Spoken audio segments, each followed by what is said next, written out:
welcome, guys, girls, people of all ages.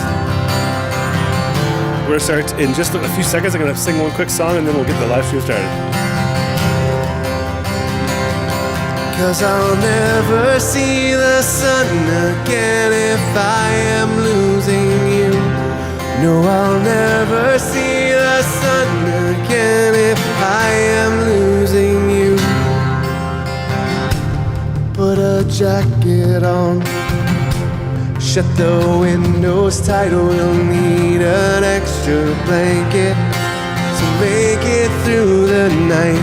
It came so slow, we didn't see it until it was already here. And I feel like we are changing with the seasons of the year. Oh, where have you gone, my summer's day? All the leaves are on the ground and the birds have flown away.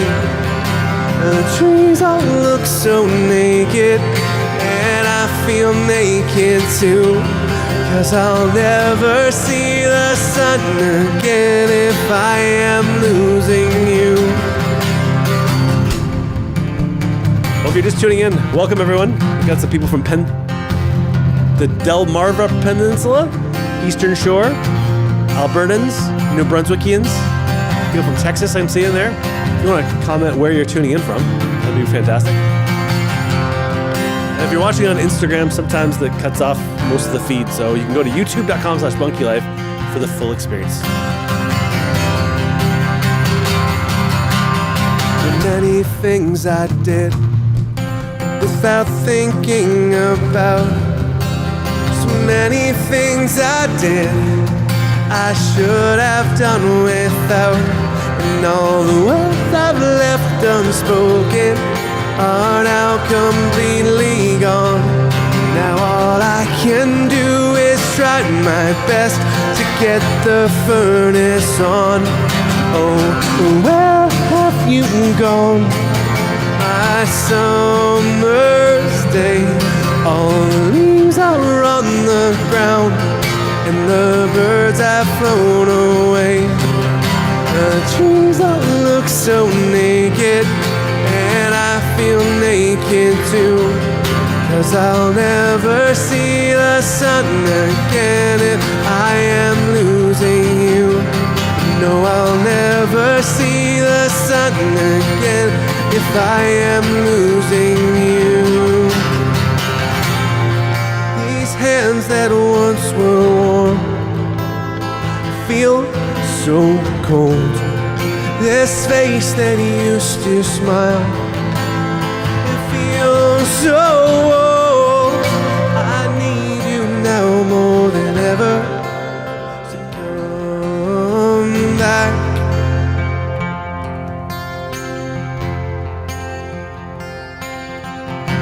Where have you gone, my summer's day?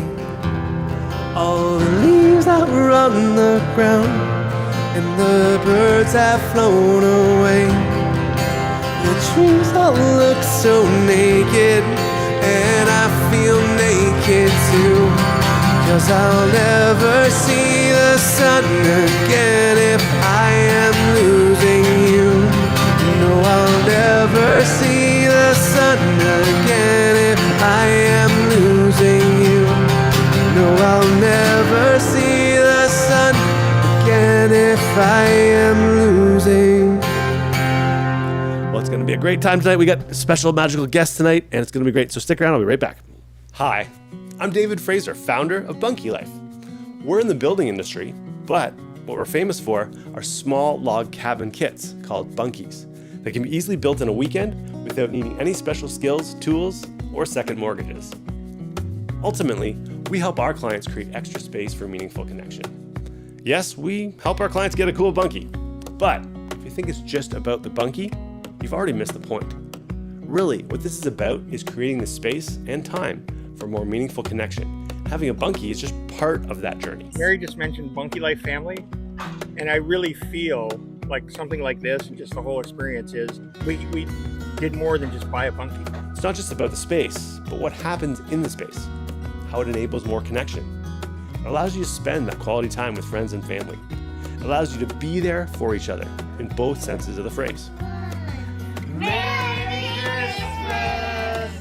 Our family realized this when we were going through a tough time. We needed our family beside us. We had created that extra space with our own bunkie in our own backyard, and we realized how truly important it is to have the whole family together. Bunkie Life is the market leader in educational videos and content as we pioneer this growing industry. Our goal is to be the go-to source for fun, friendly, and helpful advice for families, whether they buy from us or not. Our core offering is an easy-to-build or built-for-you bunkie kit. This helps our clients quickly and easily create extra space without any building experience. We're proudly a Canadian-made family business right here in Ontario. Our bunkie is often the difference between that friend or family member coming to visit or not, being there for each other or not. The reason we do this is we believe family comes first. And when it comes to being there for each other, there are no do-overs. That's one of the reasons we've partnered with Ronald McDonald House Charities in their goal of keeping families close. Because ultimately, we want to help build a world where families everywhere have a place to unite, unwind, and unplug. We've committed to donating a night's stay at a Ronald McDonald House for every bunkie we sell. Hey guys, I brought you this huge novelty check. Oh, Check it out. Oh my gosh! There you go. David, this is incredible! And as of the end of 2023, our team and our Bunkie Life community have been proud to donate close to $200,000. I get up every morning excited to help families create extra space for meaningful connection. Thanks so much for listening, and I can't wait to hear from you.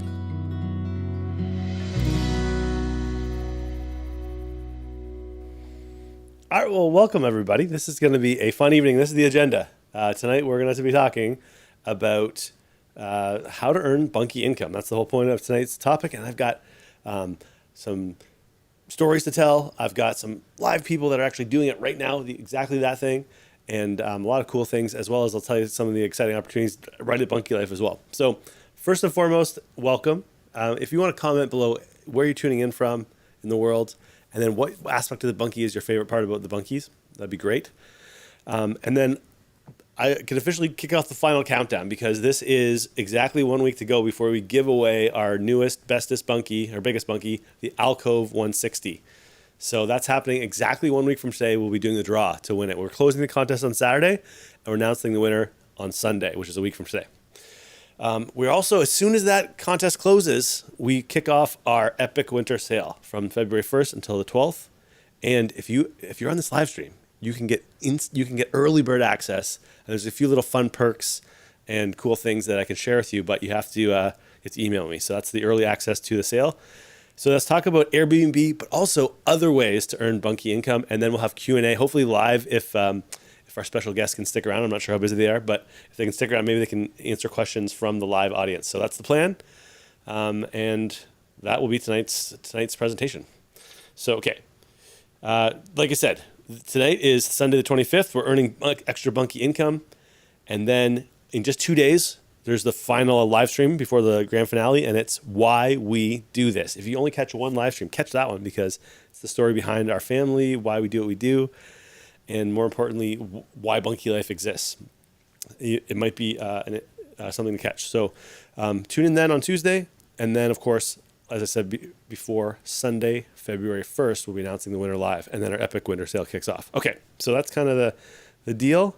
Now, if you're watching live, if there's a share button somewhere around where you can click, share it. Get the word out because this is a pretty awesome opportunity to win a free bunkie and participate in a cool contest. Some people have done it for 10 years straight. So if they don't hear about it, they can't enter the contest. If they can't enter the contest, they can't win the bunkie. So if you have friends and family, people you love, you can share it with them. That'd be fantastic and appreciated by me. Okay, so before we get to our special guests, I want to share a bunch of interviews I did. I clipped them up and edited them. This is people that are sat exactly where you've sat. They pulled the trigger. They bought a bunkie or 2 or 3 or more, and they turned them into short-term rentals. And the question always is like, well, was it a good deal? Did I do okay? And almost unanimously, everyone has done really, really well, to varying degrees, of course, because everyone's different. Everyone has a different offering, a different twist on it. But I think you'll find this next video very helpful. I asked a bunch of great questions from people from all over North America of how they did with their bunkie short-term rental, aka Airbnbs. How is it done? Like, have you got bookings? Like, what's happened? The actual like bunkie kit itself, that would have been paid off in like a month. Okay, so for this summer, what we're going to do, we're going to bring that level of accommodations and up to 80-90%. So last year I got about 8 bookings, and then the year before that was our first year. We got around 12. We built a 16 by 20 cabin. It was probably $60,000 in materials and 6 months of busting our butts. My all-in price is under $30,000 US, really close to about 25. Right. And that's with the bathroom bunkie, that's with plumbing and wiring and the whole 9 yards. I grossed $700 more on this bunkie than I did on the what would be a over $100,000 cabin 300 yards away. What other 2 pieces of advice would you give? Yep. Top 3 pieces of advice? Like, I would say the pictures is like the most important part. I mean, that's the only way you're going to get people to come in. It's the only way that they get to see what they're getting. So don't cheap out on taking pictures. I think investing in more of the actual marketing side of it and the visual, probably editing the description a little bit more. Like, I'm just learning every year how to tweak things, probably looking at people like your bunkie, replicating it in a way and just applying it to our own situation. You know, I mean, a building's a building until you put your own flavor into the building. And I think that's what a lot of my guests really like and appreciate. And of course, you put those East Coast colors on every bunkie. Yeah, these colors actually were collaboration between Benjamin Moore and the province of Newfoundland and Labrador. So those colors are what they consider the historical colors. Like, review every guest that comes in, and then they're going to be way more likely to write one up for you too, because they want to see what they got. Anytime you're doing a small square footage Airbnb, spend $1,000, $2,000, maybe even spend $7,000 on outdoor living space stuff and a hot tub, and don't bother going on grid, but get a propane hot tub. When you're talking about small square footage vacation rental, it's all about the outdoor space. They want that outdoor propane heater, they want the fire pit, they want the fire table, they want the hot tub. Give them that. That's way cheaper than putting in, a septic system. I mean, if people are going to stay there, they have to have entertainment. So like, we put in a miniature library. I made sure to put in like short stories, lots of like games, so cards, board games. I think that human touch, that knowing that you're there when they need you, like, and that they're not just on, in limbo and having to go through booking, like the online travel agent and be on hold forever. They got somebody they know they can contact. I tend to go for the lower range of things. Yeah. So what I realize is we need to lower our Airbnb a little bit, but then where they get you is on the cleaning fees. As far as like what I've actually got it priced at right now, I'm at $62 a night, plus a $40 cleaning fee at the bunkie, and the bunkie is booked out better. Probably because people are going in and looking like cheapest price and they click it. We tell people that it's like easier than building IKEA furniture. Oh yeah, it is, yeah. I tell people my 10-year-old grandchild could easily be the superintendent and read the drawings and tell adults what to do. It's as simple as Lego.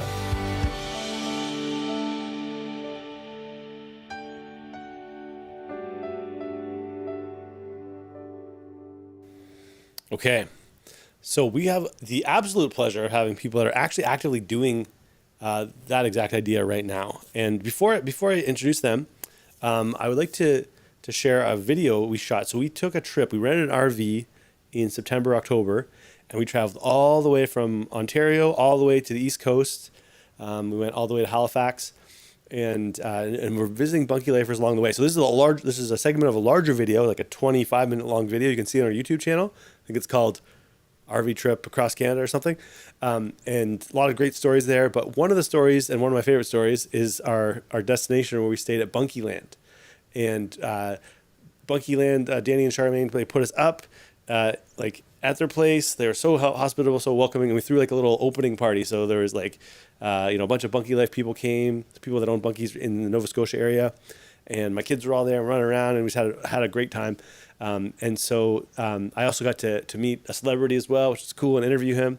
And so it was awesome. So this is like a quick little segment, but if you want to see the bigger picture of this segment and the whole video, go to our YouTube channel. But I thought this was interesting to get a context of what Bunkie Land's all about.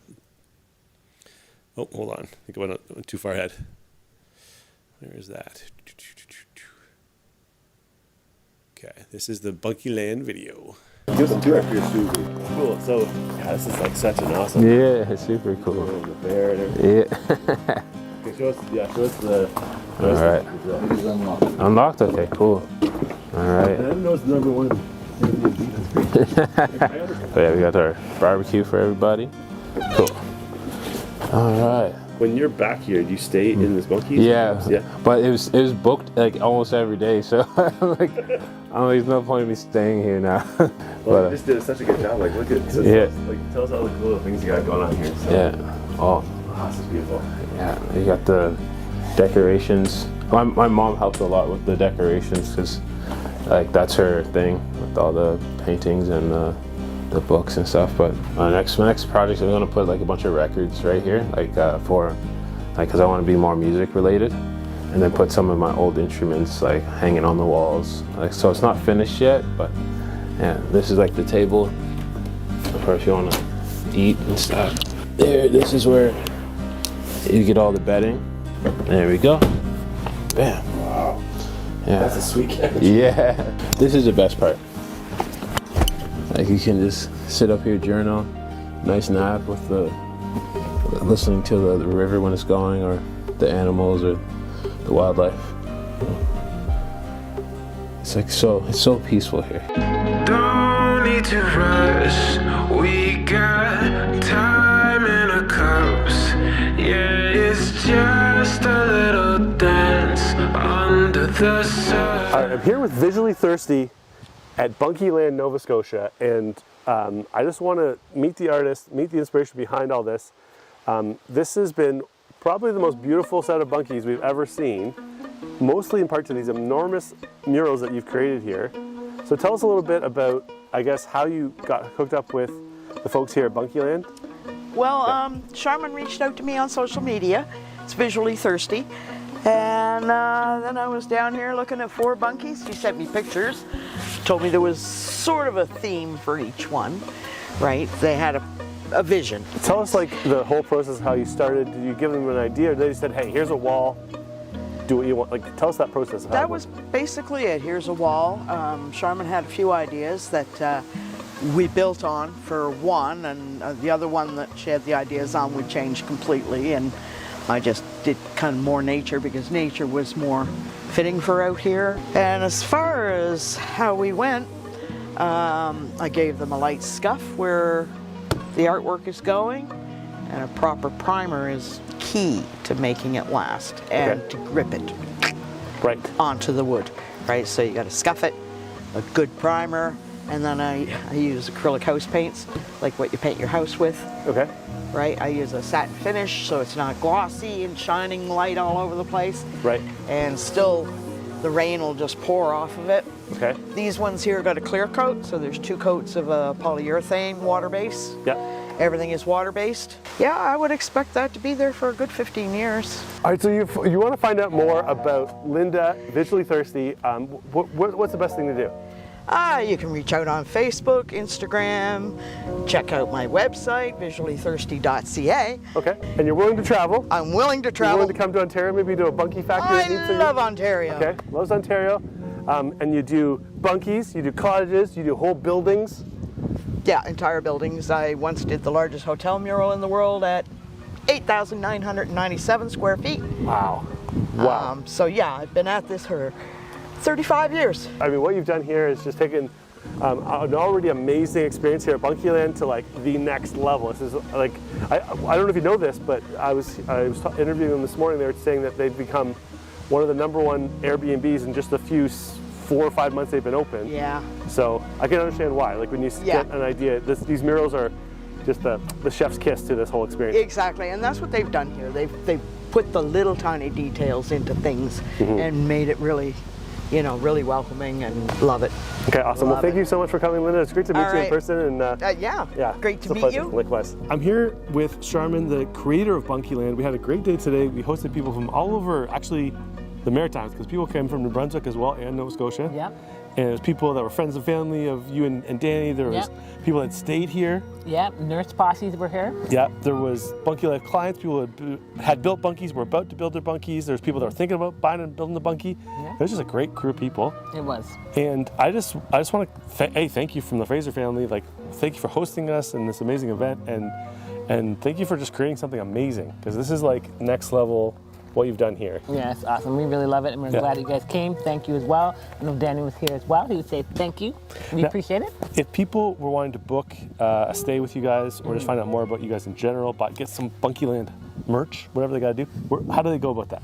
They go to bunkieland.ca. And thanks again for having us. Yes. All right, so that was an amazing trip, best trip ever. And I got to meet Frank. That was the celebrity. So Frank is the lead singer of Neon Dreams. They are a Canadian celebrity. So that was my celebrity encounter. And so without further ado, I get to actually introduce Danny and Charmaine, the owners of Bunkie Land. So we can get them on here. Guys, are you there? Can you hear us? Can you see us? Hey. Hello. Okay. How you doing? I'm good. How are you guys? I gotta make you the guest. Give me 1 second. Okay. Okay, how do I do that again? Okay.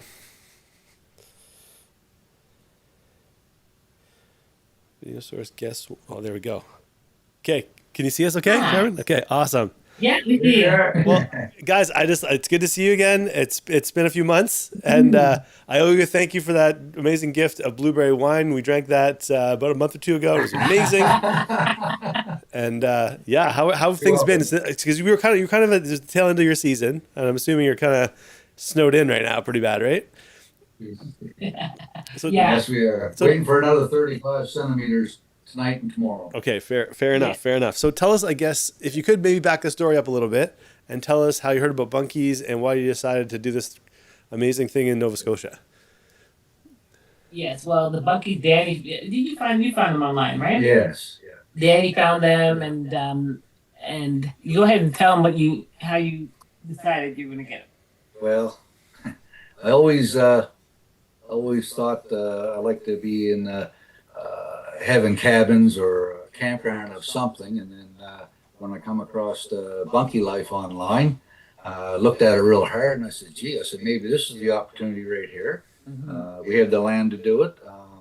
We had a few bunkies to put on it. Maybe we could make a little bit of an income out of it. And it's just basically evolved from that, right?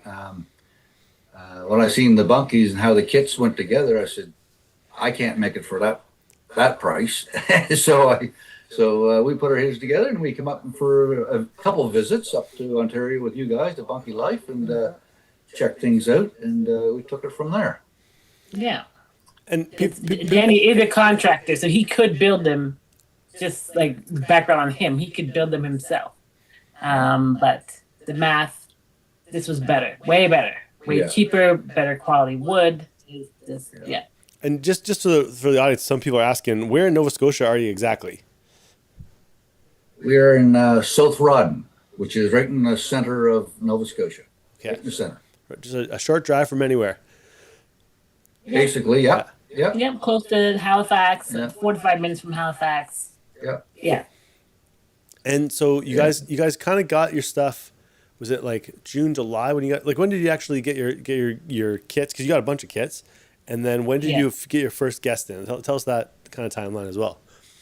That's crazy, actually. That timeline is crazy. So when did it first come in? Bunkies? Yeah, like April, right? It was in April, I believe we got our bunkies. Yeah. Yeah. And we opened the following May. It took us a full year a full year to build all the bunkies and do all the work, putting the roads in, clearing the land out. Getting power, like we had a lot to do. So the Yeah. bunkies was the easy part. Yeah, that was the easy.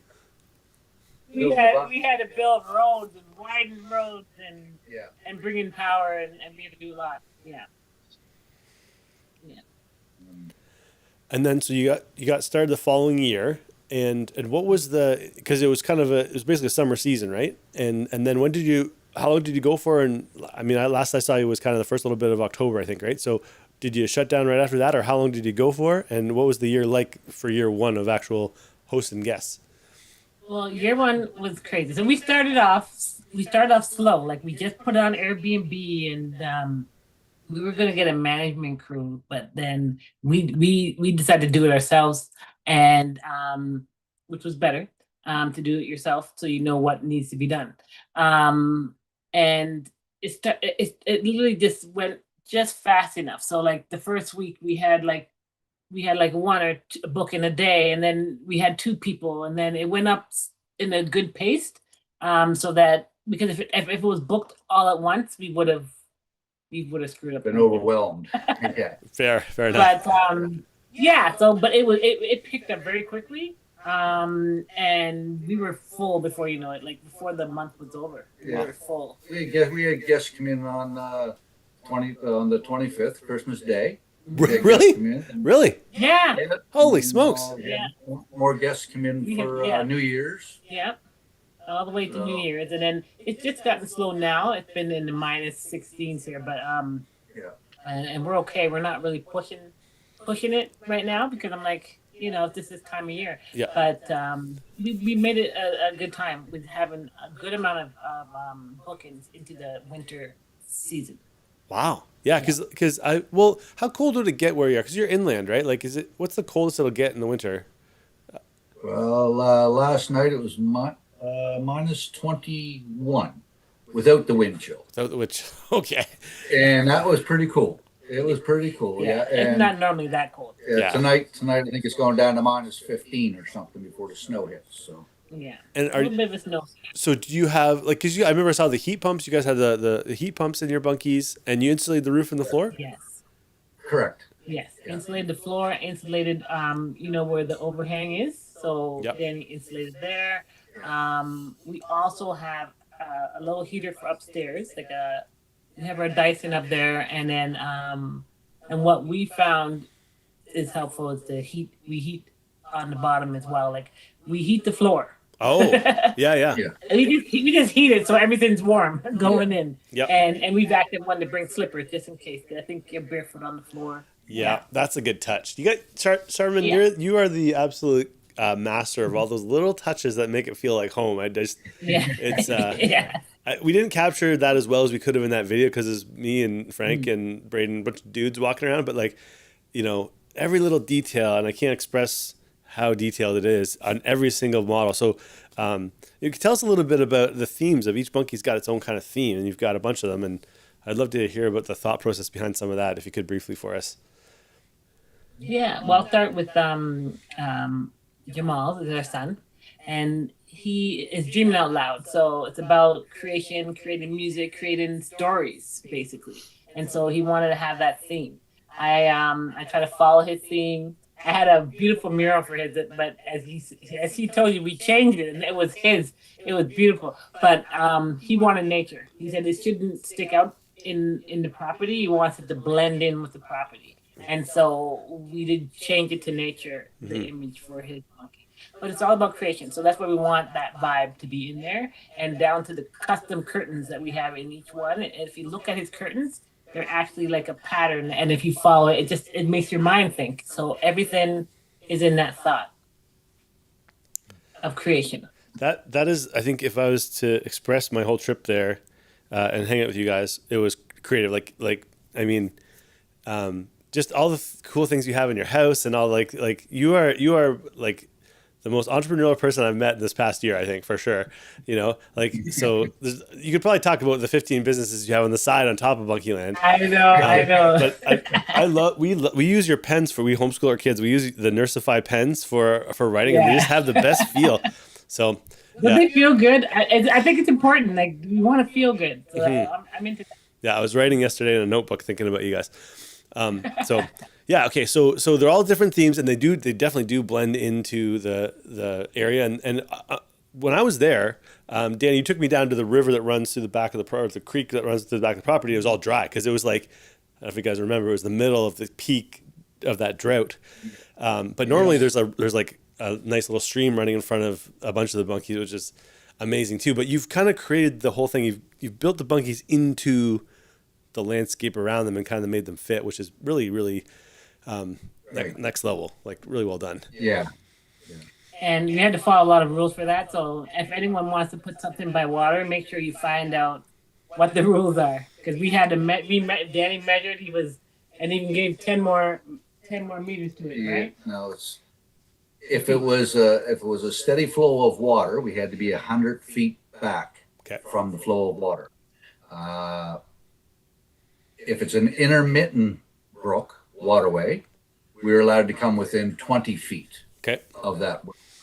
So I went to my neighbors around the area here and got a couple of signatures saying that people that lived here a long time, and say, yes, Danny, those brook there, that will dry up in the middle of summer. So I had their signatures, and I went to the municipality, and they said, okay, well, then you're allowed to build no closer than 20 feet to the brook. Okay. Yeah. So that's what we did. There's 3 of them down along the brook, and the fourth one, it's called the camp. That's on the opposite side of the pathway going down through the woods, away from the brook, and that's what Charmaine said. You can have that one over there in the woods. So that's why I called it the camp. Put a camo roof onto it and put a nice big deer mural on the side of it. And I said, yeah, that's me. Yeah, I like that one too. And that one's full of old. I like vintage things and antique things, and I found old thermos containers and things in there, and pots and pans, like the old stuff. I love it, and so I decoed that with that. It fits the theme. It fits the theme, yeah. Well, that's beautiful. And I mean, I'd love to get people's questions. There's a lot of people I'm noticing in the chat are throwing out questions. So we'll get those in just a second, guys. So start thinking about your questions you want to ask Danny and Char. But tell us, I guess, as an overview, how long do you think it's going to take to kind of break even, at least on paying off the bunkies? Obviously, you got a lot of you built the bathroom, which is beautiful, by the way, and you did all the roads and all that stuff. Like, how long do you think, though, if you kind of continue and get another great season next year, how long do you think it'll take you to pay off the bunkies, like the investment you made into the actual bunkie kits, you think? The bunkie kits themselves. Oh, well, the bunkies is the cheapest thing of everything. Of all the things, the bunkie is pretty cheap. Yeah. I think next season we could pay off. Yeah, by the end of next summer, we're going to be close to having the 4 bunkies basically paid off. Yeah. So to speak. Okay. For sure. Because it's just going to grow and grow and grow and get bigger, right? Yeah. If the word gets out there, because we're brand new last May when we opened. Mm-hmm. Yeah. So people are still coming in Christmas Day and New Year's. For you guys. I'm sure they'll come. I'm sure they'll be coming around May. Yeah, for sure. Yeah. So the very first year I stayed open at my place, I've got 3 bunkies that I was renting out, and I would stay open until, the one year I stayed open all winter. But I don't know if you've been in my house, but I was pretty close to the factory, and there's a big hill, and I thought, man, people are gonna slide down the hill and break their neck and fall into traffic, and so I usually would shut it down after that first year from January, February, and then March was kind of weather dependent, Right. Yeah. But I found that really from about April till about Thanksgiving, that was my time to make hay, Right. Oh yeah. and then the rest of the time was like just bonus. So Yeah, it's just bonus, yeah. Yeah. That's what I found. It slowed right down. It was good though, because you can only handle so much of the crazy. yeah, you need some time off yourself. Like you need some time to Yeah. And start planning for the next year. This year will be all about building the land itself and having and building around the hot tub and things like that, and Preparing for the next 2 or 3 that we buy from you. Okay. Yes. Right on. Yes. Cool. That's what it's going to be. This summer, that's what I'm going to be doing. Preparing for that. Yeah.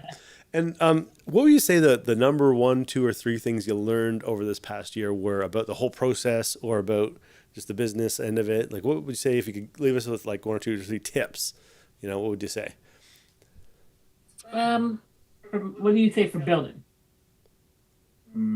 Tips for building? Well, maybe not just building, but maybe about the Airbnb thing overall. Okay, Airbnb overall. Overall. I think that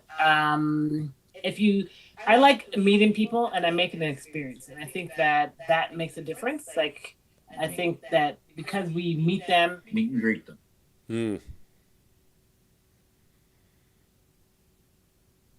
Oh, did we lose you? Did you lose me? A person, right? I think that it makes a difference in how people feel about their experience. And then if they're here first and the other bunkies are empty, we will take them on tour. Yeah. As well.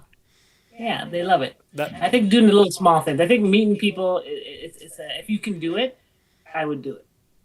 Yep, I think that personal touch it's why you would stay on an Airbnb versus just going and getting, you know, like a random hotel, because you can get the non-personal thing at the hotel and check in and blah blah blah. But with an Airbnb, if you've done a good job, like you guys have done an amazing job, but just the personal touch is what makes the difference, you know.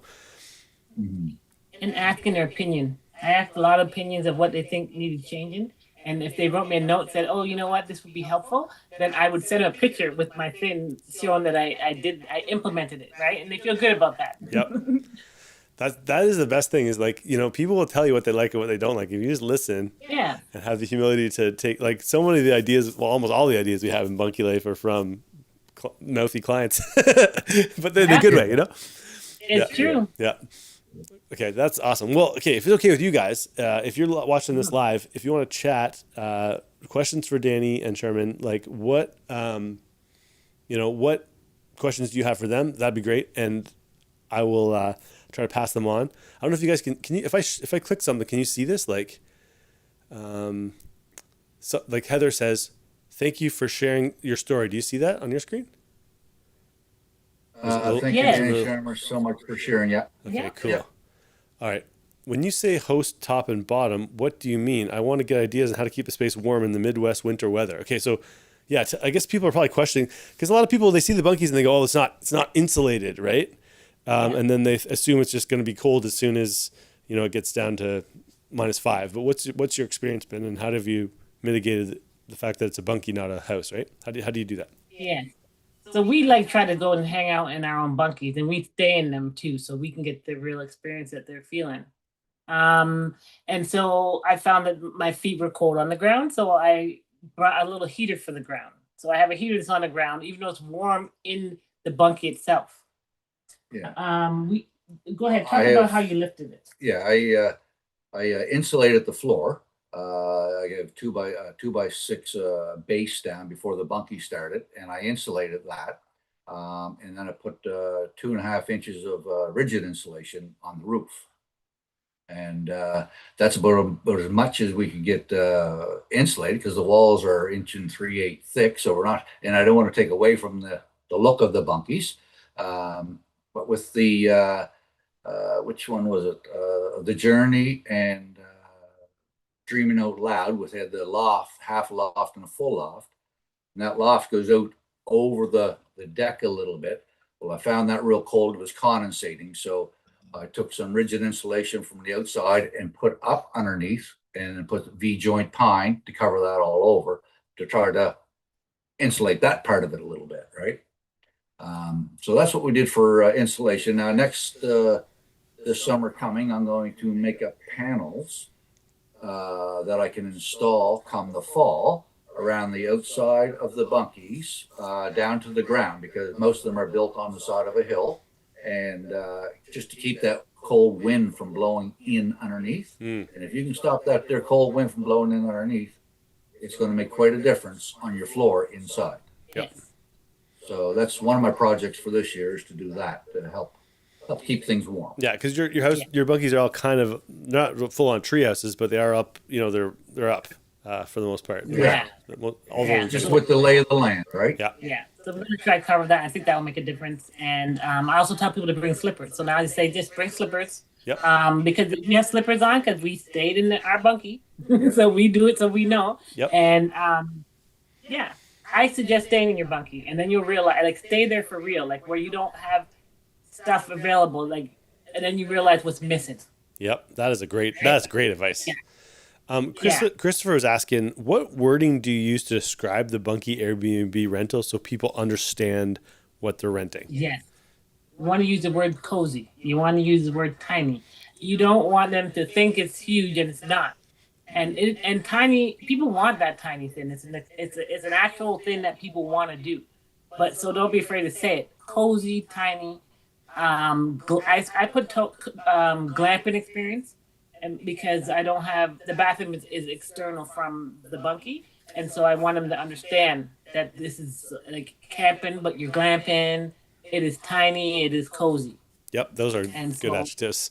I agree. And the bathroom. So just so you know, I've stayed there and we used the bathroom. And it was beautiful. So they have this like kind of centralized bathroom. You can all share a path to the centralized bathroom from all the bunkies. But the bunkies are all pretty private. Like they're all kind of in their own little area, but they all share a common path to the bathroom. So that's a question I'm anticipating I'm going to have. Yeah, I left about 100 feet of woods in between each bunkie for privacy. Yep. And a lot of people like that rather Yeah. than being jammed up right side by side, so to speak. Right. Mm-hmm. And the washroom is the furthest one away is about 150 feet to the washroom to the bunkie. That's a walkable distance as long as terrible. you've saved up a little bit of extra room there for. Yeah. Yeah. Renee is asking, what do you charge nightly for high season? Well, last high season we started off with lower numbers and we were edging our way up just to try to change and improve the clientele. Yeah. But next year we're starting in around the highest season. Like I'm talking about the weekend is going to be around 169 to in that area plus a $30 cleaning fee. Yep. Yeah. And someone was asking, where do you advertise your rental? Like, where do you advertise right now? I didn't advertise at all. I went on Airbnb and did very well immediately. I think most of on Facebook there is a place for short, like people that are looking for stays, and I mostly used that in the winter when it started slowing down, and people were looking. I'm looking for a place with a hot tub. I'm like, oh, check out Bunkie Land. Yep. But yeah, there is. I did do one ad locally, and that's it. That's pretty amazing. Mm-hmm. Okay, so there's some really good questions here. Yeah. Okay. Where I advertised was I tried VRBO. I tried it used to be called Canada Stays, but I used VRBO. I used Airbnb, and I was like good at advertising on Kijiji and Facebook Marketplace. But I just found I was so busy with Airbnb that I just kind of stuck with that. That was my answer to that question. I haven't Airbnb'd for a while, but Yeah. okay. Shazizma says, Danny and Shar, your input and sharing has been very informative. Thank you for taking the time to do this. So, and I agree. Thank you for taking the time. You're welcome. We enjoy. This is a great question. If we can save anyone, we want to save someone the pain. there is pain. Let's talk about that. Tell us about the pain, because it's not all fun and roses and parties. There's some hard work here involved. Tell us about the hardest thing about the whole experience. With Airbnb? Just with the whole thing, I guess. The whole process.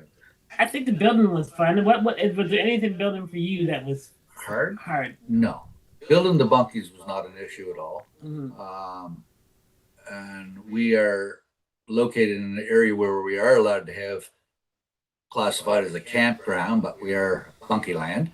So you had to go through to get permits for this and permits for that, and actually it went pretty smooth. Once they told me what I needed, I just went right ahead and got it and submitted it, my paperwork, and they said, okay, you're good to go. It wasn't a real big hassle to me at all, actually. Yeah. So, but he was on top of things before we did anything. Like, so he already knew, oh, they need this, they need that. Yeah. I mean, if we had started anything, we would have been upset because they would. Yeah, I did a lot of homework before before started. So that is definitely what you should do. Oh, some people have a bunch of questions about the heated floors. So Barbara says, Danny and Char, you said something about installing heated floors. How did you do that? Oh, we don't have heated floors. I wish we did. Oh. But we have. I put the heater on a space heater. On Like the floor. I have a Dyson, right? So I have the Dyson. I just put the heater down, and I just recently bought a smaller one that stays low, and just to heat the floor before they come in, and that's it. Because really, it's not that cold. It's just that when you're on your barefoot, it's just that much cold. Where if you're on your barefoot on the ground, it would feel cold. Like if you had slippers on, you wouldn't feel it at all. Right. How's sound? You got 100 feet between them, but how's soundproof are the bunkies? Larry asks, and if you're gonna have guests, you never know how loud people are. Have you had any wild burning parties that have interrupted each other yet? We've had wild people, and most people haven't heard the people. No, I asked different clients if they had any yeah. complaints about noise or anything like this, and they said no, everything was very good. They weren't complaining about any noise at all. So, and we know that we had a couple of partiers down there. Yeah. So, especially when they get around the hot tub after hours and stuff like that, things can get a little noisy. But the people in the bunkies weren't complaining. So. Yeah, we always ask. That's the good thing about us talking to them. We get feedback. Did you hear anything? Because we know they were rowdy down there, and they didn't hear anything. So that was great. Vivian was asking, do you have electrical hooked up? How do you do it? Did you use solar panels? How did you do the electrical? We went underground wiring to each bunkie from the washroom facility. We brought power poles down across the property to the washroom facility, and then I made trenches to each bunkie and put underground wire in there, and then I had my electrician go in there and put all the plugs and light switches and everything like that in, including the heat pumps. And another advice, if you plan on adding things later, just do it all now. If there's more panel, you need more panel, more whatever, just do it now. This is what we kind of done. We've made the bathroom so that we can build the four more. And so it can hold all those people. And so if you expect to expand and you have people digging holes or whatever, if we've already got the space for a sauna. We don't have the sauna yet, but we've already buried the line and made the power line for that because we know that we're going to put that in there. Yep, that makes sense. Okay. Mm-hmm. Some people are asking, did you have all this of the same Bunkie Life model, or are there different models? Like, tell us about that. We have four bunkies, three different models. We have 2 chalets, a weekender, and the Ultra Haven. That's the one we went with. Yes. Yeah. Jennifer says, "Loved the open house last weekend. Was a great production you have going on. Impressive." Well, thank you, Jennifer, and thank you for coming out to see us. I think that was I remember meeting you guys, and I met your son as well. I think you guys came out. It was it was a while ago. Was it an open house or just randomly? I think it wasn't an open house that you guys came to, right? Are you talking about us? Yeah. Sorry, Danny and Char. You guys. My bad. You're about to see the comment. I'm like, is she gonna? I don't know. Yes, we came up. We just came up to see you. We went to Hamilton where my brother lives, and we took his vehicle and we brought them with us, and we drove up there and to check them out, and we absolutely loved the bunkie. I said, "Oh, this is it. This is it. This is it." And from day one. And then you guys were great too. So I was like, "Oh, yeah." It definitely was. It was the best decision we've made. We're very excited about it. Well, I think, you guys are the type of people that like meeting people, and you're hospitable people, and it does. I loved it too. I kind of miss doing it, to be honest, because you get to meet. Who's staying here? I guess. What's the clientele? Is it mostly East Coasters, or are there tourists, or what's who is coming to visit you guys? Man, UK, Quebec, Sweden, all over the world, and local. So we have a mix of people coming from far away, US and Europe, and then we have people coming from locally for a weekend away. Yeah. And then we had some people that were working, especially during the end of it. We had people that were coming for 10 days. They're working on the windmills or whatever. And so we started getting some working people at the end of the season. We had some people from the States as well. Yeah. That were up and doing the scenic tour of Nova Scotia, and they stayed at Bunkie Land, which is very nice. Mhm. We've had a few repeat customers, and they said they will be back next year. Wow. So Yeah. that's nice, Yeah. right? That is Yeah. nice. And then we had some people rent all of the bunkies at once, so you can just rent them all. And they had like a whole family reunion type of thing there. So it's pretty cool. And this is a question that a lot of people have too, and my wife had the same question before I started doing monkey rentals at my place. Have you had any damage issues from visitors? Has anybody gone a little too hard at Bunkie Land? Oh yeah, we've had quite a few of those. Yeah, we had one in particular. A little bit of damage happened, like Yeah. I can't go into it too deep, but somebody and one of the half of the party tried to get back in. They broke the lock on the door and the edge of the door. They broke the wood mullions out of one of the windows, tore 2 screens out. Yeah. So I just charged them right up front before they even left. Yeah. And then I had to go to work to repair it all. Okay. Yeah, and he made it look exactly like it did. We were Well, that's the way it's lucky. supposed to be. We were lucky. Would take care of any issues we have when it comes to that. They do take care of it right away. I've never had an issue with that, and they're right on top of it. You can have communication. You just communicate with them and say, "Listen, you got to pay for this. Like, what is this? Right? Yeah. Make sure you have the words in your words to them, and put pictures in your message to them. And you can negotiate with them first, and they do not. Then you can send payment through, and they'll either accept it or Airbnb will help you. Yeah. That's good. That's good to hear. Some people are asking about the website. It's still bunkieland.ca, right? Yes, which is getting redone up soon, so no judgments, okay? Okay, no judgment. Which of the bunkies gets rented out the most? Screaming out loud, he can be so happy. I love that one. That's my favorite. You know, he loves it. Mine is a close second, so mine's called A Journey.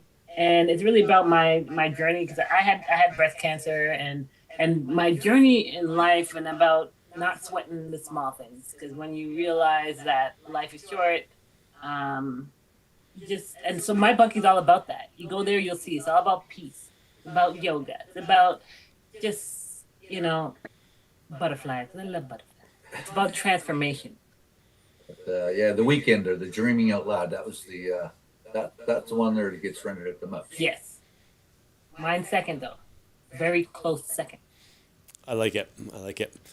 Okay, so people are asking here in the comments, and so I can see everybody's comments, but I'm just trying to pick the ones that are kind of the best and haven't been asked before. So if I'm skipping your questions, don't spam it 14 times. I'm seeing them, I'm just not choosing not to share them. So, okay.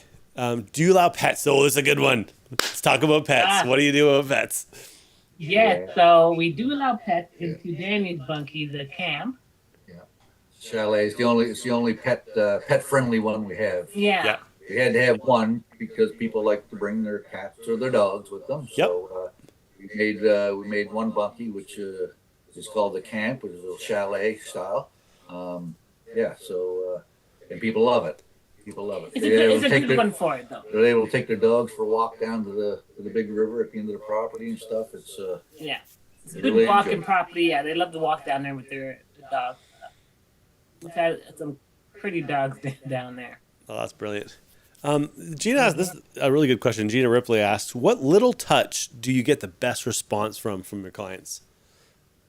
I think they love that forget-me-not. The forget-me-not box. I put this box of stuff in case you forgot it, So I put like toothbrush, toothpaste, feminine products, whatever, and a bunch of stuff in there like things you might forget. Bug spray and lotion and hair elastics and I put it in a little basket, and it says it's free. It's like forget me box. I love that. That's a great one. And I love it. people do forget. Yeah. Here's a good question. JC asked, are spare parts, because I think probably in response to what Danny was talking about, the crazy renters, are spare parts or replacement parts available through Bunkie Life if there's damage done? Yeah, we can ship stuff pretty fast. Usually if you're in a real bind, it sounds like you guys kind of repair the mullions yourselves. Just so you can keep going. I made all brand new ones. You made, He made all brand new ones. Danny's He's next a level. contractor, so. Yeah. Yeah, in a pinch, as long as it's not Sunday, we can usually get stuff in the mail like that day or at least the next day. That's good to know. So, yeah. Unless it's some weird, like, yeah, we could pretty much get anything in the mail pretty fast. Because with, I'm thinking of Josh Wood, another Bunkie Life Airbnb person who had just a crazy person. I think it actually wasn't a renter. It was like some hobo came by his property and broke in and broke the glass pane in the door. So he came, I remember he came to our factory, picked it up, and then went back and got there like 10 minutes before the next guest. So, yeah, I remember helping him load the door into his truck. So, here's a good question. Here's a race to the next guest. Yeah. I had one guest have to wait with his luggage because I was like, it was such a mess. It took us hours to clean. Hours. Yes. Do people sign a liability waiver when they arrive, or do you just handle that through Airbnb, or what do you do? Well, I want to do the waiver thing. Just look into the legalities of all of that because I would like them to know the things that we say because us meeting them, we're able to go through all the things, show them all the things, warn them about these things and this is that. I really would like them to sign it, and that's something I might do in the future. I just want to make sure that it's okay with Airbnb and said, okay, we're just trying to get used to things now, but I think going forward we would. Just because of what we've learned over the past year, just from a few of the people that have come. There was a couple, 3 or 4 questions about insurance. What do you guys do for insurance? So we have insurance from, we have our business insurance on the bunkies. So liability insurance, all that on it. And then just whatever extra you get through big insurance, liability insurance on everything else. Yeah. Okay, cool. Would you say a bunkie with good insulation and heating is going to keep you warm at like 30 degrees Celsius? That's kind of a vague question, but I wonder if you could speak about how you manage to keep the bunkies warm. Obviously, it's very cold now. It's like peak cold, but talk to that issue if you could. Well, we've kept it on 18 in the bunkie. If someone's coming, we turn it up. Yeah. Right, we turn it up. So we keep it at 18 because we don't want to have to re-warm it because we've done that, and it is way too cold in there. And then the remote control isn't working, and everything is like sweating. So we learned from the first few nights to just keep the heat on low. Mm-hmm. It keeps everything warm. Yep. Yeah.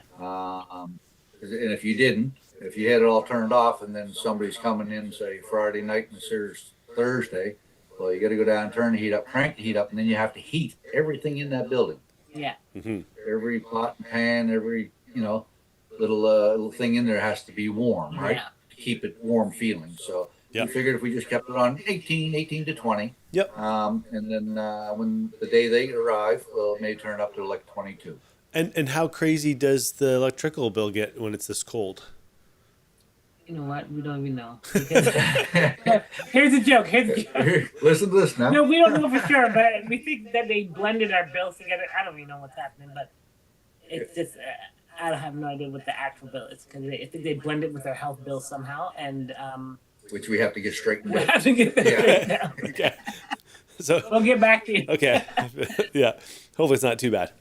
I hope not. So I can speak to that. So I had the one winter I stayed open all winter. I had these 2 or 3 heaters blasting in each bunkie, and I found my heating or my electrical bill rather went up probably about $200, and that's split between 3 bunkies and a little bathroom. So, nice. it was still profitable to run in the winter for me, but not if you counted all the shoveling of snow I had to do. And so that was why I shut down in January, February. But Danny and Char have really good, efficient heat pumps, and they've got the little like Dyson heaters and stuff. So it's a little different than why I had some pretty, Canadian Tire special things going on, and they were not efficient at all. But it worked. Oh, someone said your website is beautiful. Did you create it on a platform or they love the website? So that's. Oh yeah. Well, I created it on Wix, and I just kind of put it together, and it doesn't have pages. It doesn't click into pages, so that's improvement I would like to have. I also want to offer things, experiences, and offer packages so people can get, if they're getting married, they can get it all made up. Like, will you marry me when you walk in? It's all done up. Yep. I want to do stuff like that. So that's kind of what I'd like to work on through the winter here, is to add some packages. I love that. Okay, so this is a good question from Kristen Martin. Do you live on site 100% of the season? And what advice would you give a family who wants to rent their single bunkie on a small scale rather than like a full-on, business? Mm-hmm. We do live here on the property, yes. on site. Again, we meet and greet all the guests that come down the driveway. Yeah. Show them to their bunkies. So what was the other part of that question? I'm sorry, because it's not up on the thing there. Oh, sorry, I took it away. I should go get it back. I guess what would you recommend to someone who's trying to do just a single instead of a bigger thing? Yeah, I think it all adds up to the same for me. You have, even if it's one, you really want to make it an experience, and if you live really, really close to it, then allow them to have that outdoor space, because I think that people want and feel like they're alone. Yeah. And I live next to my bunkies as well, and it really helped to be kind of I was there, they're still private and stuff far enough away, but I could run up there and give them water or something, Right. I don't know how to light a fire. Can you help me make a campfire? Oh, sure. yeah. Okay. Down that road. Yeah. That happened the other day, and Danny was not at home, and I'm like down there trying to make a fire. I should have had a video. Oh, this is a good question. Who does the interior designs for your bunkies? Can I apply? I would love to help. I mean, so at Bunkie Land, I think it was pretty much all you and your son, right, Char? I was inside. My daughter helped, because the second bunkie is called Lewis Lake, which is my daughter's happy place, which was our old house. It was a replica of our old house in a very tiny form. And she designed that one. They all picked their own colors. We all picked our own bunkies colors, and but inside, I did all the insides because Daddy did all the building of the outside, and so I had to do the inside, which is fun. And if you like doing it, I would love to have someone that has ideas for the next floor, because we're trying to think of the theme for the next floor. Now, do you guys on the website? I haven't checked out the website in a little bit. Is there a gallery for all four of the different models, like the Dreaming Out Loud and the camp and stuff? So it's just the pictures, yeah. So that's what I'm saying. It's just the flat pictures. Yeah. And so that's why I want to improve on that, where you can click into that one and you see more of what's going on with each bunkie. Oh, here's a question. Do you have guest books for each bunkie and for people, right? Yes, and you couldn't believe the stuff that are in there. They can bring you to tears. I mean, that's my advice. Get a guest book right away. I didn't have one right away. Then I had to go and cut out reviews and stick them in so people could see that someone wrote something. Yep. But it's absolutely beautiful to hear the things that people say. Yeah. And he even painted a picture in it. Yeah. It's a recent one. They did a painting in it. I'm like, wow. And it's amazing. I love the stories. It's awesome. I love that. That was one of my favorite things to do, is read that guest book after people left. And the thing is, like, what you might not appreciate, if you live in the country especially, you might not appreciate that what's really normal to you is amazing and special to someone who maybe doesn't get to experience that every day, right? I remember one time there was someone who stayed in one of our bunkies, and they wrote this two-page thing about how they saw a deer, and it was one of the most profound moments of their life and stuff. And I'm thinking, like, here in the country, like, we're like, oh, I hope I don't hit a deer. I screwed up my bumper, and now I got to go get a repair. Like, kind of. But it's just a different thing, and I think that's true. Like, even if you had a bunkie more in a city kind of scenario, there's people in the country that kind of want to experience that. So whatever you have, if you offer that to people, they're going to come in there. If it's different from their normal day to day, it's still going to be special for them. So don't underestimate that. And I love when you give people opportunity to explain it in their own words. It's really, really meaningful, I found. Yeah. I think they're giving the experience is yours as well. Like you get that joy. Mhm. Like they're getting joy, and then like we're getting joy from just the whole, speaking to people and feeling the joy that they felt from it, and it's so big for them. They feel so good. They love the bunkie. So, how do they fare in the really hot weather? I know it doesn't get crazy hot where you guys are, but yeah, how did the monkeys do then? Well, thanks to the heat pumps. Yeah, they do. They're well. godsend. The heat Yeah. pumps, man. Put the AC on and never had a complaint. Mhm. Never had a complaint. It's too hot outside. Go inside with the AC, and they loved it. And if they wanted to go for a swim down the river, go down and cool off, they could do that. Yep. Yeah. AC was good. I think that getting the heat pumps was a good idea. And we did look into solar, but just for us, it didn't work because we wanted all the trees. They said we had to remove some trees, and we were trying to keep as many trees as possible, and did choose the electric for that even at the time. Did you put running water in any of your bunkies? I think the answer is no, but did you? It's just no, just the bathroom. No. We supply the big 5-gallon jugs of water at the local store. We put one of those into each bunkie, and then when it gets down low, we just have the guest contact us, and I have more on hand, so I just replenish it. Same at the barbecue with propane. I have extras on hand, and when it gets low or runs out, I just run right down to replace it. Yeah.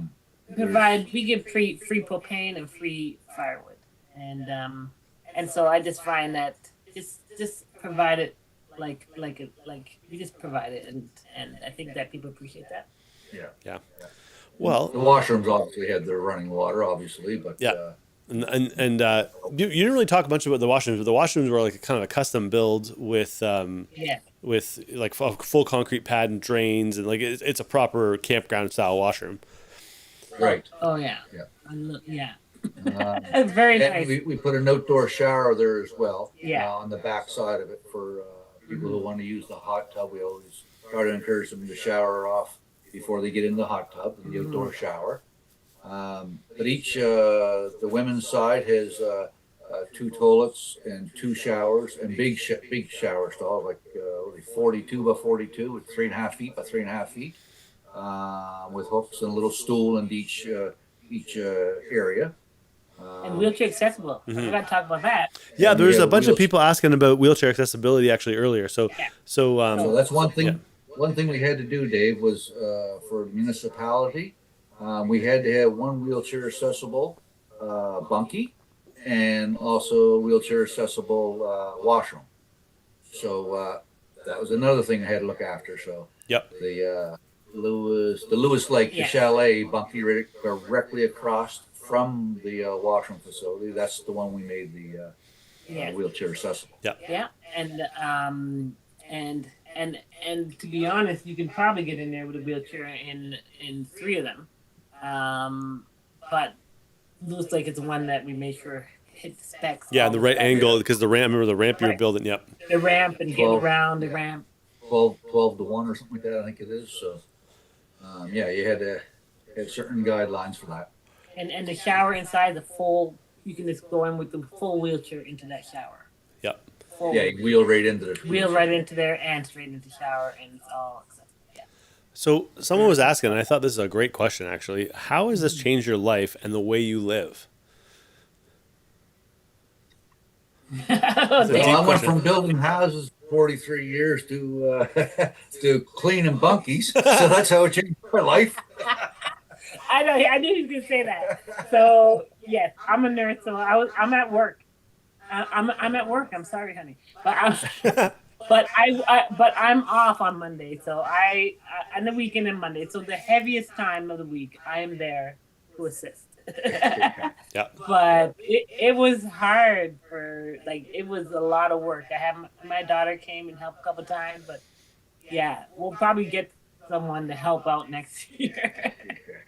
And because it is a lot of work. So for him, it was a change for him to have to clean. I think for us, knowing that we have a good investment that our family will benefit from years to come, is I think the biggest, it gives you that that feeling of security is just great. And we just love that we're doing something for people in the world. Like we're doing meaningful things, meaningful work, and I think that is important and feels good. Yeah. Yep. Very good. So a question, I'll answer this one because I know. So I know the answer. So who painted that beautiful deer scene? That was that artist. Her name's Visually Thirsty. And so if you check out our YouTube page, there's a link to our website and stuff. And the interview that I played earlier in the live stream with her, it's a more full version of it on our YouTube channel too. And she's great. We're She's an amazing lady. She's awesome. She did that, and I had to stop her to take breaks. Like he was just like working like he was something else. Mm-hmm. Yeah, he's great. Yeah, she should be a big star. Yeah. She's a big star to me. Yeah, me too. I was pretty impressed with Mito too. And how is your son doing? So Neon Dreams is the band, and they won. Yeah. Did they win a Juno or they're nominated for Juno last year? They won a Juno. They won a Juno. Yeah. Breakout Artist of the Year. They won Album of the Year for Nova Scotia. What's that? East Coast Music East Awards. Coast Music Award. Album of the Year. Album of the Year, and they won again this year. I can't. And I think the day I met him, he was flying to South Africa. I think, right? Yes, he's in South Africa right now. Okay. Yep, he's just on tour. Soaking up the sun while we're here shoveling. Good time to be in South Africa. Yeah. That's cool. Well, he'll be back as soon as it gets warm here again. He's a snowbird. Yep, I can relate. Yeah. Okay, so is it neondreams.ca? We want to make sure I know that's right. Yeah. Check them out. Awesome music as well. So, okay. Okay, so I think there is most of the questions that I'm seeing I think we've got to. Oh, this is a good question actually. What was your biggest issue with your local mafia, aka the local township? It sounds like they were pretty easy on you, Danny. They were pretty easy. Yeah. Right off the get-go, if we're going to have a business here, the very first thing I had to do was widen the entrance to my driveway. Okay. Right? So you have a car coming and a car going. That was the very first thing we had to do. But when they tell you, you have to have 3 sets of plans and you need your septic field approval and all this stuff, right? Well, then I just went ahead and got that stuff. All the paperwork. He's on I was just right on top of it. And I had a lot of this here done before we even started building the bunkies. Yeah. Mm-hmm. Right? Had a lot of that done. So it went pretty well actually. I think it went pretty good. Yeah.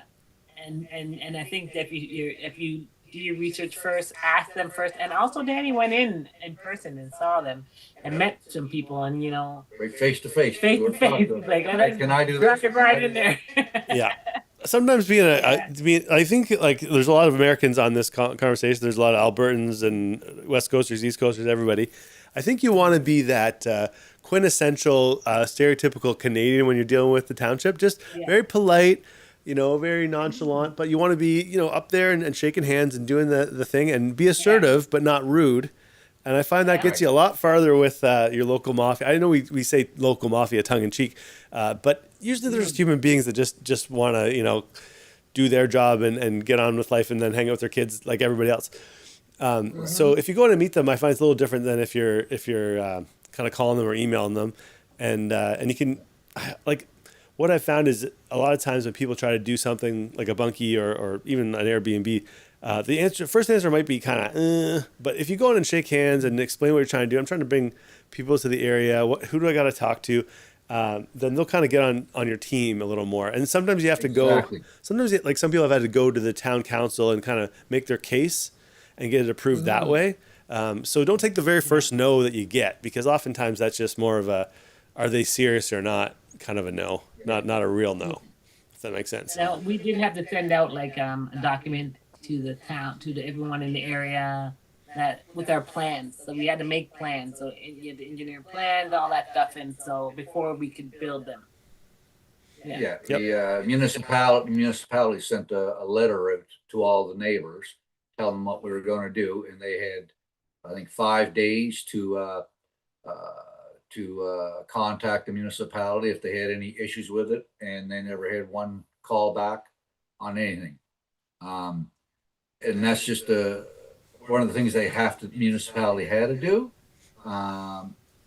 but we were able to do it anyway because we're in a zone where we are allowed to do it. Yeah, if that makes sense, right? Yeah. And Danny also talked. He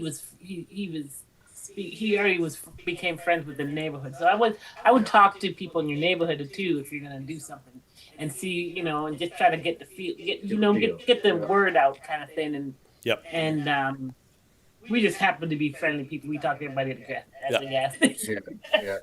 The other thing was, if you go to meet the people at the municipality, like I did, it was so much easier when I had a question. I could just get on the phone and give them a call and talk to them, and that type of relationship, that went a long way. Yeah, that went a long way. That's great advice. That's really, really solid advice. Alexis was asking, did you order the bunkies over time, or did you do all 4 at once? Well, all at once, maybe one truck. If we could have fit one more on there, we would have got one more. Well, we did the 4 bunkies and the bathroom bunkie. Yeah. All at one shot.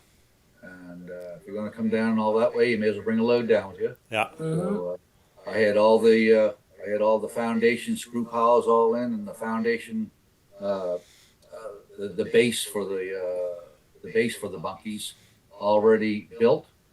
So when the bunkies did arrive, it was just a matter of going through our inventory that you guys did a lovely job of packing in there. Oh yeah, and beautiful. In the right way, so that we It need the 2x4s. Great.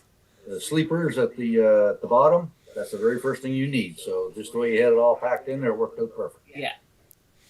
And made up guy that Dave just made up to get a question out there asks, would you recommend buying during the epic winter sale so you get the best deal for the year? Yes. Yeah, by all means. Okay, cool. Gotta do it. Gotta do it. Cool. Yeah. Let me just briefly pause. We'll go back to questions, but I want to make sure I'd be remiss if I didn't tell you that yes, the epic winter sale is coming up in just, I guess, 7 days from now. It's always our best pricing of the year. It's always the best shipping because like all of the bunkies can be lined up and that sort of thing. And also, I don't know what's happening with the boss man and the boss man. Everyone's fighting right now. I don't know the deal, but you can beat the possibility of tariffs if you order during the winter sale, it looks like. And most importantly, our factory this past year didn't shut down for even 1 day. We were just go. And then a couple weeks ago, we started our 3rd midnight shift. So we're going all day and all night. So there is a limit. Like I say it every year, but like this year in the spring, you pretty much got to order it now or you're not going to get it in the spring. I don't want people to miss out if you're thinking about doing a spring thing.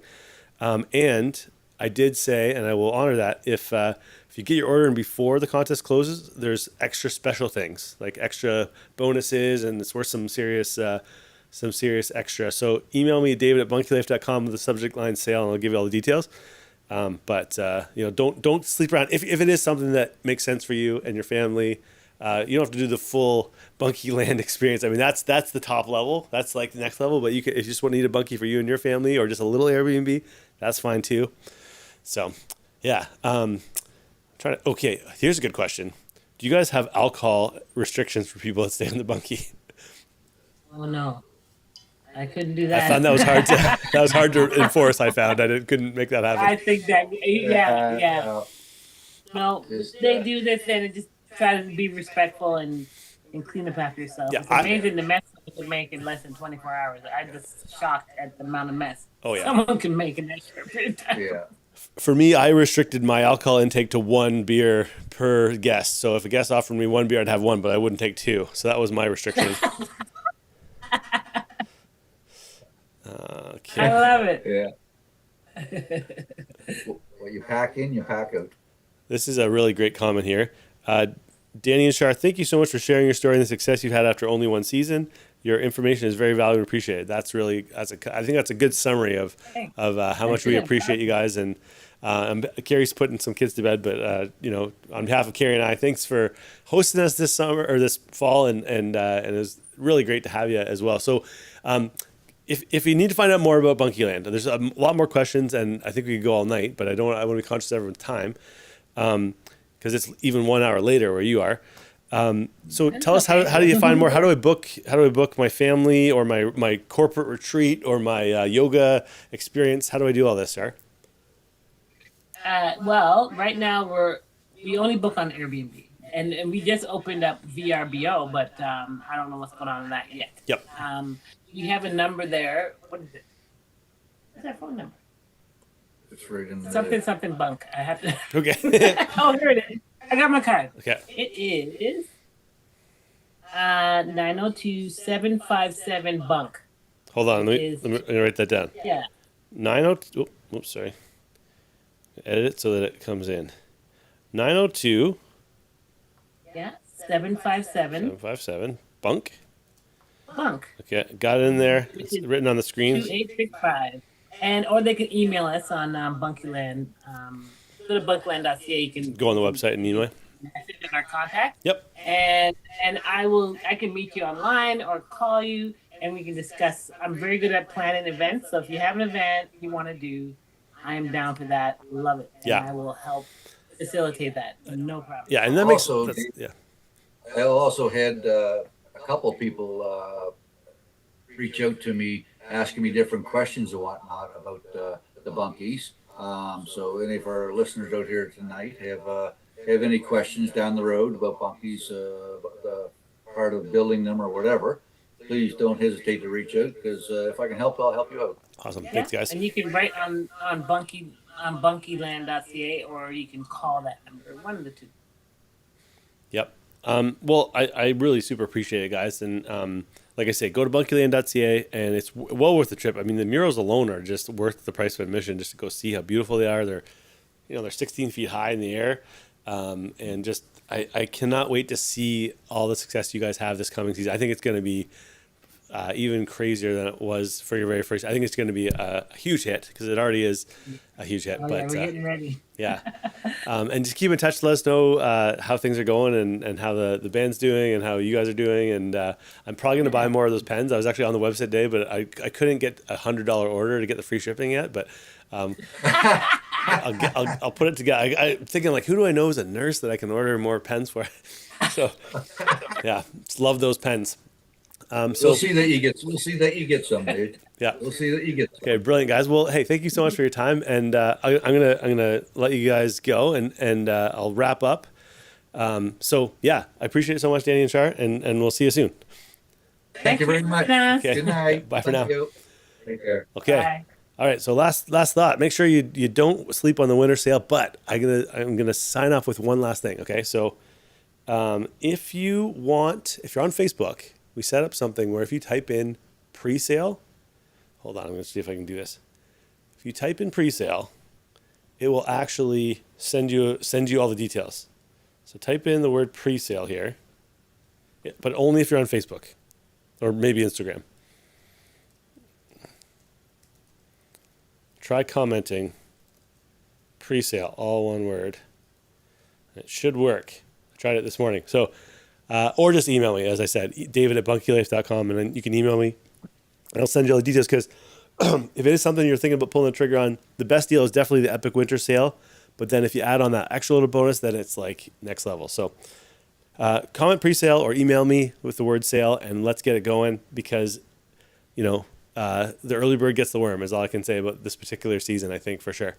Thanks for everybody who signed in, who logged in. I'm going to say the code word, which is expansion. So you got to go on the Bunkie Life scoreboard page. If you want to enter that word, you'll get extra chances to win. The word is expansion. And once again, let's give a big round of applause for Danny and Charmaine.